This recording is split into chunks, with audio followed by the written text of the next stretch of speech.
بسم الله الرحمن الرحيم. ألف لام را، تلك آيات الكتاب المبين. إنا أنزلناه قرآنا عربيا لعلكم تعقلون. نحن نقص عليك أحسن القصص بما أوحينا إليك هذا القرآن وإن كنت من قبله لمن الغافلين. إذ قال يوسف لأبيه يا أبت إني رأيت 11 كوكبا والشمس والقمر رأيتهم لي ساجدين. قال يا بني لا تقصص رؤياك على إخوتك فيكيدوا لك كيدا إن الشيطان للإنسان عدو مبين. وكذلك يجتبيك ربك ويعلمك من تأويل الأحاديث ويتم نعمته عليك وعلى آل يعقوب كما أتمها على أبويك من قبل إبراهيم وإسحاق إن ربك عليم حكيم. لقد كان في يوسف وإخوته آيات للسائلين إذ قالوا ليوسف وأخوه أحب إلى أبينا منا ونحن عصبة إن أبانا لفي ضلال مبين. اقتلوا يوسف أو اطرحوه أرضا يخل لكم وجه أبيكم وتكونوا من بعده قوما صالحين. قال قائل منهم لا تقتلوا يوسف وألقوه في غيابة الجب يلتقطه بعض السيارة إن كنتم فاعلين. قالوا يا أبانا ما لك لا تأمنا على يوسف وإنا له لناصحون. أرسله معنا غدا يرتع ويلعب وإنا له لحافظون. قال إني ليحزنني أن تذهبوا به وأخاف أن يأكله الذئب وأنتم عنه غافلون. قالوا لئن أكله الذئب ونحن عصبة إنا إذا لخاسرون. فلما ذهبوا به وأجمعوا أن يجعلوه في غيابة الجب وأوحينا إليه لتنبئنهم بأمرهم هذا وهم لا يشعرون. وجاءوا أباهم عشاء يبكون. قالوا يا أبانا إنا ذهبنا نستبق وتركنا يوسف عند متاعنا فأكله الذئب وما أنت بمؤمن لنا ولو كنا صادقين. وجاءوا على قميصه بدم كذب قال بل سولت لكم أنفسكم أمرا فصبر جميل والله المستعان على ما تصفون. وجاءت سيارة فأرسلوا واردهم فأدلى دلوه قال يا بشرى هذا غلام وأسروا بضاعة والله عليم بما يعملون وشروه بثمن بخس دراهم معدودة وكانوا فيه من الزاهدين. وقال الذي اشتراه من مصر لامرأته أكرمي مثواه عسى أن ينفعنا أو نتخذه ولدا وكذلك مكنا ليوسف في الأرض ولنعلمه من تأويل الأحاديث والله غالب على أمره ولكن أكثر الناس لا يعلمون. ولما بلغ أشده آتيناه حكما وعلما وكذلك نجزي المحسنين. وراودته التي هو في بيتها عن نفسه وغلقت الأبواب وقالت هيت لك قال معاذ الله إنه ربي أحسن مثواي إنه لا يفلح الظالمون.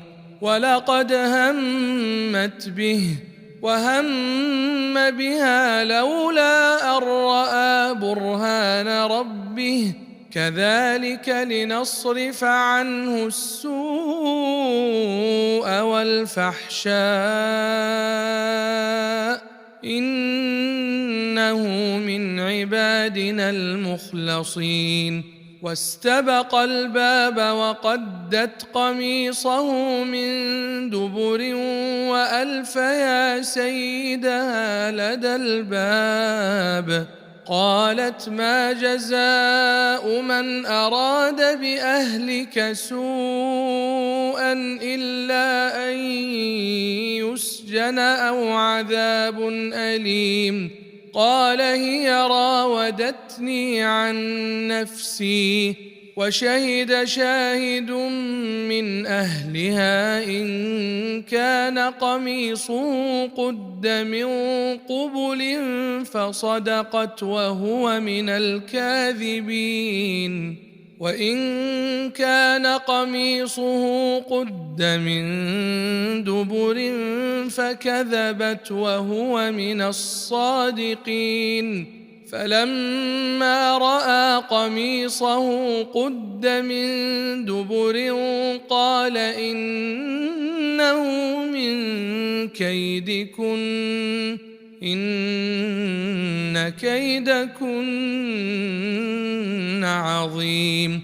يوسف أعرض عن هذا واستغفري لذنبك إنك كنت من الخاطئين. وقال نسوة في المدينة امرأة العزيز تراود فتاها عن نفسه قد شغفها حبا إنا لنراها في ضلال مبين. فلما سمعت بمكرهن أرسلت إليهن وأعتدت لهن متكأ وآتت كل واحدة منهن سكينا وقالت اخرج عليهن. فلما فلما رأينه أكبرنه وقطعن أيديهن وقلن حاش لله ما هذا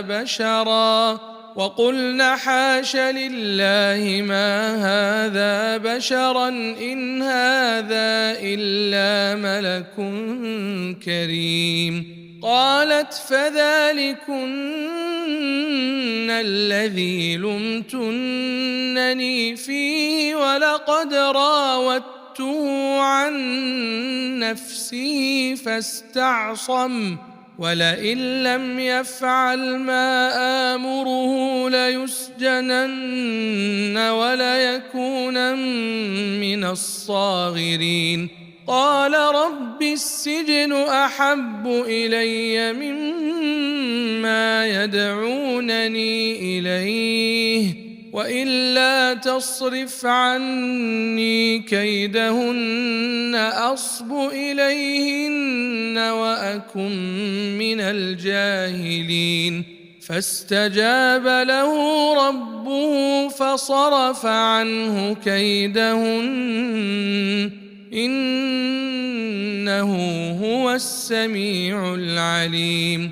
ثم بدا لهم من بعد ما رأوا الآيات ليسجننه حتى حين. ودخل معه السجن فتيان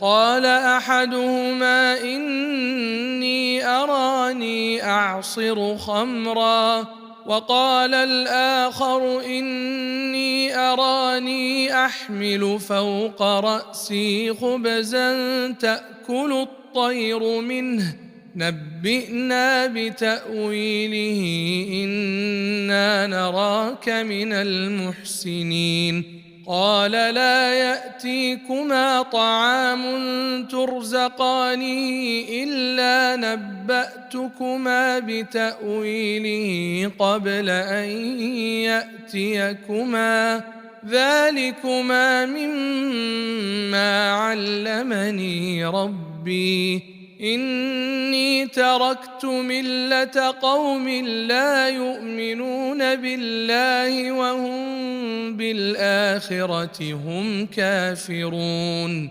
واتبعت ملة آبائي إبراهيم وإسحاق ويعقوب ما كان لنا أن نشرك بالله من شيء ذلك من فضل الله علينا وعلى الناس ولكن أكثر الناس لا يشكرون.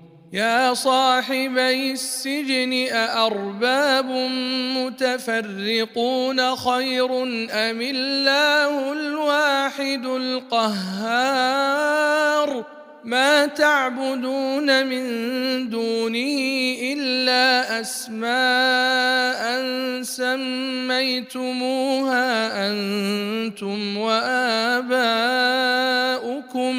ما أنزل الله بها من سلطان إن الحكم إلا لله أمر ألا تعبدوا إلا إياه ذلك الدين القيم ولكن أكثر الناس لا يعلمون. يا صاحبي السجن أما أحدكما فيسقي ربه خمرا وأما الآخر فيصلب فتأكل الطير من رأسه قضي الأمر الذي فيه تستفتيان. وقال للذي ظن أنه ناج منهما اذكرني عند ربك فأنساه الشيطان ذكر ربه فلبث في السجن 9 سنين. وقال الملك إني أرى 7 بقرات سمان يأكلهن 7 عجاف و7 سنبلات خضر وأخر يابسات يا أيها الملأ أفتوني في رؤياي إن كنتم للرؤيا تعبرون قالوا أضغاث أحلام وما نحن بتأويل الأحلام بعالمين وقال الذي نجا منهما وادكر بعد أمة أنا أنبئكم بتأويله فأرسلون يوسف أيها الصديق أفتنا في 7 بقرات سمان يأكلهن 7 عجاف و7 سنبلات خضر وأخر يابسات لعلي أرجع إلى الناس لعلهم يعلمون قال تزرعون 7 سنين دأبا فما حصدتم فذروه في سنبله إلا قليلا مما تأكلون ثم يأتي من بعد ذلك 7 شداد يأكلن ما قدمتم لهن إلا قليلا مما تحصنون ثم يأتي من بعد ذلك عام فيه يغاث الناس وفيه يعصرون وقال الملك ائتوني به فلما جاءه الرسول قال ارجع إلى ربك فاسأله ما بال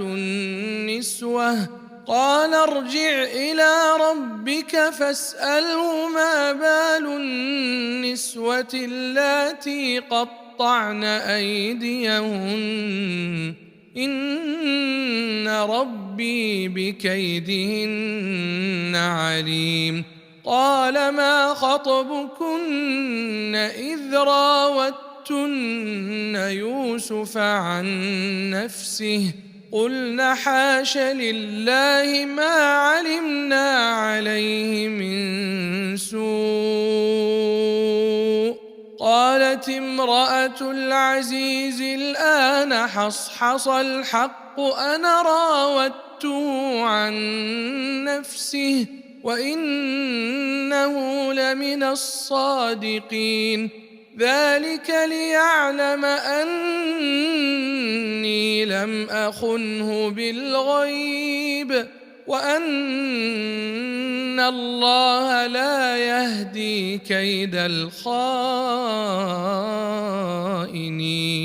وما أبرئ نفسي إن النفس لأمارة بالسوء إلا ما رحم ربي إن ربي غفور رحيم وقال الملك ائتوني به أستخلصه لنفسي فلما كلمه قال إنك اليوم لدينا مكين أمين قال جعلني على خزائن الأرض إني حفيظ عليم وكذلك مكنا ليوسف في الأرض يتبوأ منها حيث يشاء نصيب برحمتنا من نشاء ولا نضيع أجر المحسنين ولأجر الآخرة خير للذين آمنوا وكانوا يتقون. وجاء إخوة يوسف فدخلوا عليه فعرفهم وهم له منكرون. ولما جهزهم بجهازهم قال ائتوني بأخ لكم من أبيكم ألا ترون أني أوفي الكيل وأنا خير المنزلين؟ فإن لم تأتوني به فلا كيل لكم عندي ولا تقربون. قالوا سنراود عنه أباه وإنا لفاعلون. وقال لفتيانه جعلوا بضاعتهم في رحالهم لعلهم يعرفونها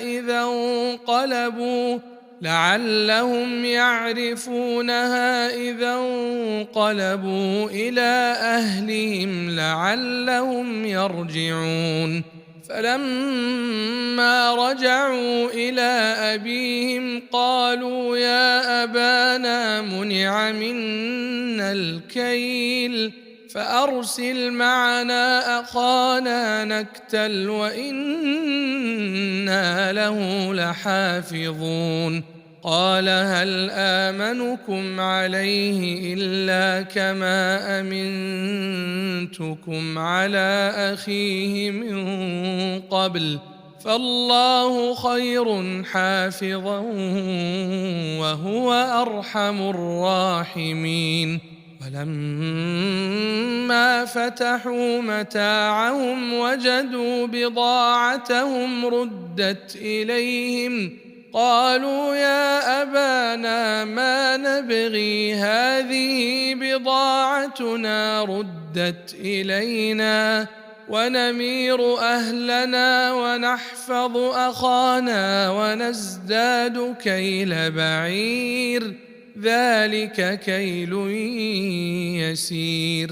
قال لن أرسله معكم حتى تؤتون موثقا من الله لتأتونني به إلا أن يحاط بكم. فلما آتوه موثقهم قال الله على ما نقول وكيل.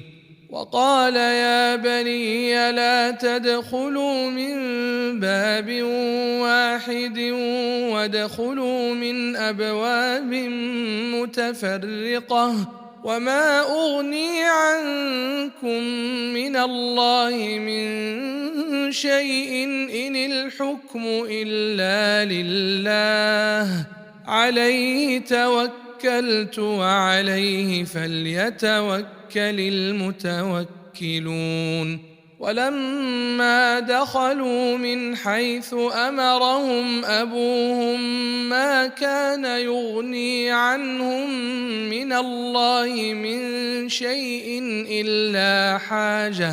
إلا حاجة في نفس يعقوب قضاها وإنه لذو علم لما علمناه ولكن أكثر الناس لا يعلمون. ولما دخلوا على يوسف آوى إليه أخاه قال إني أنا أخوك فلا تبتئس بما كانوا يعملون. فلما جهزهم بجهازهم جعل السقاية في رحل أخيه ثم أذن مؤذن أيتها العير إنكم لسارقون. قالوا وأقبلوا عليهم ماذا تفقدون؟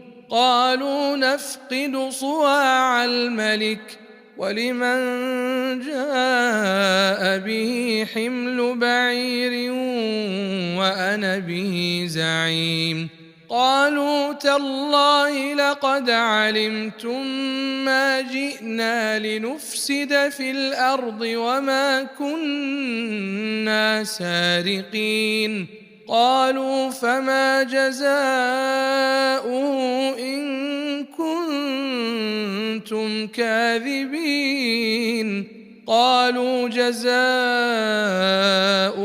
من وجد في رحله فهو جزاؤه كذلك نجزي الظالمين فبدأ بأوعيتهم قبل وعاء أخيه ثم استخرجها من وعاء أخيه كذلك كدنا ليوسف ما كان ليأخذ أخاه في دين الملك إلا أن يشاء الله نرفع درجات من نشاء وفوق كل ذي علم عليم قالوا إن يسرق فقد سرق أخ له من قبل فأسرها يوسف في نفسه ولم يبدها لهم قال أنتم شر مكانا والله أعلم بما تصفون قالوا يا أيها العزيز إن له أبا شيخا كبيرا فخذ أحدنا مكانه إنا نراك من المحسنين قال معاذ الله أن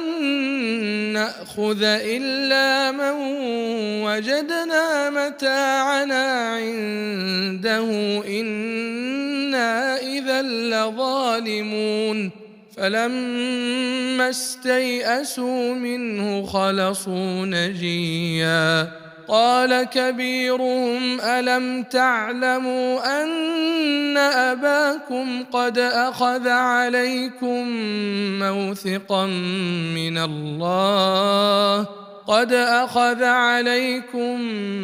موثقا من الله ومن قبل ما فرطتم في يوسف فلن أبرح الأرض حتى يأذن لي أبي أو يحكم الله لي وهو خير الحاكمين ارجعوا إلى أبيكم فقولوا يا أبانا إن ابنك سرق وما شهدنا إلا بما علمنا وما كنا للغيب حافظين واسأل القرية التي كنا فيها والعير التي أقبلنا فيها وإنا لصادقون قال بل سولت لكم أنفسكم أمرا فصبر جميل عسى الله أن يأتيني بهم جميعا إنه هو العليم الحكيم وتولى عنهم وقال يا أسفا على يوسف وابيضت عيناه من الحزن فهو كظيم قالوا تالله تفتأ تذكر يوسف حتى تكون حرضا أو تكون من الهالكين قال إنما أشكو بثي وحزني إلى الله وأعلم من الله ما لا تعلمون يا بني يذهبوا فتحسسوا من يوسف وأخيه ولا تيأسوا من روح الله إنه لا ييأس من روح الله إلا القوم الكافرون فلما دخلوا عليه قالوا يا أيها العزيز مسنا وأهلنا الضر وجئنا ببضاعة مزجاة فأوف لنا الكيل وتصدق علينا إن الله يجزي المتصدقين قال هل علمتم ما فعلتم بيوسف وأخيه إذ أنتم جاهلون قالوا أئنك لأنت يوسف قال أنا يوسف وهذا أخي قد من الله علينا إنه من يتق ويصبر فإن الله لا يضيع أجر المحسنين قالوا تالله لقد آثرك الله علينا وإن كنا لخاطئين قال لا تثريب عليكم اليوم يغفر الله لكم وهو أرحم الراحمين اذهبوا بقميصي هذا فألقوه على وجه أبي يأت بصيرا وأتوني بأهلكم أجمعين ولما فصلت العير قال أبوهم إني لأجد ريح يوسف لولا أن تفندون قالوا تالله إنك لفي ضلالك القديم فلما أن جاء البشير ألقاه على وجهه فارتد بصيرا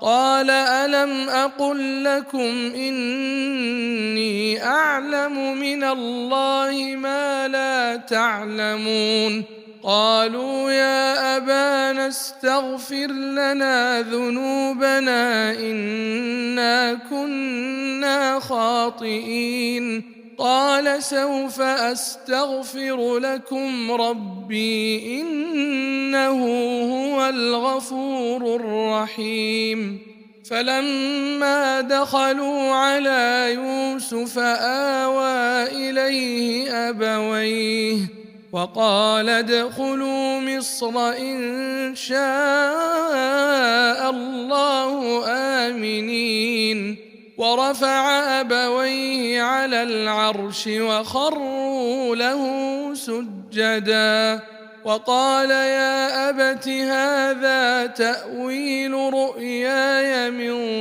قبل قد جعلها ربي حقا وقد أحسن بي إذ أخرجني من السجن وجاء بكم من البدو من بعد أن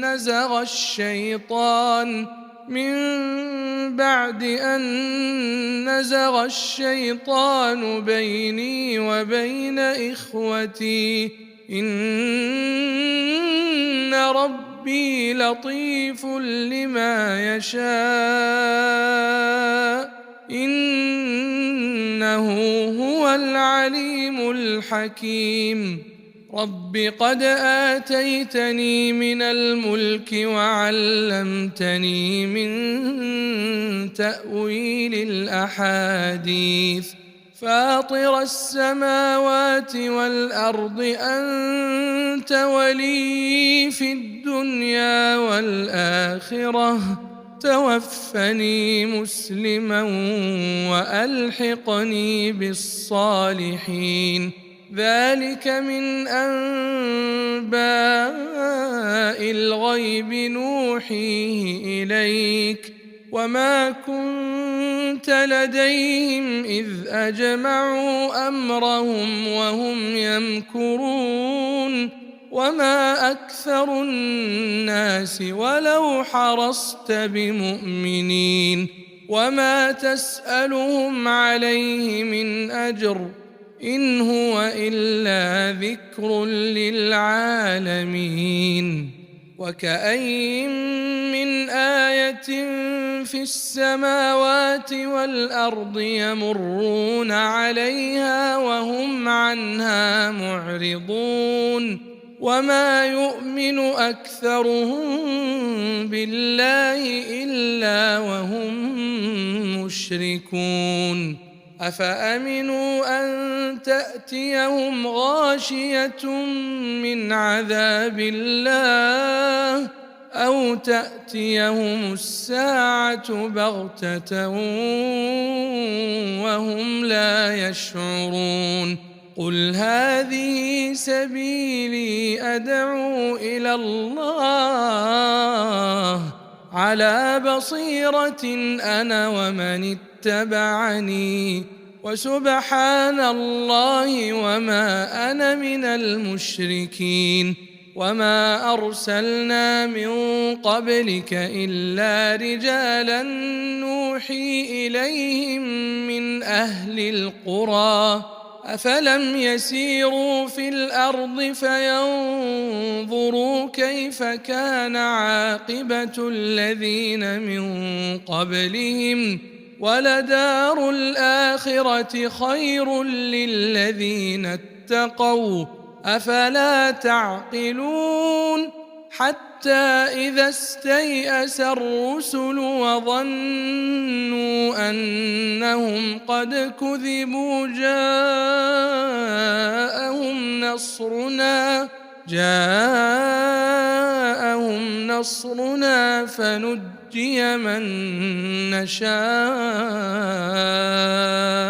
ولا يرد بأسنا عن القوم المجرمين لقد كان في قصصهم عبرة لأولي الألباب ما كان حديثا يفترى ولكن تصديق الذي بين يديه وتفصيل كل شيء وهدى ورحمة لقوم يؤمنون.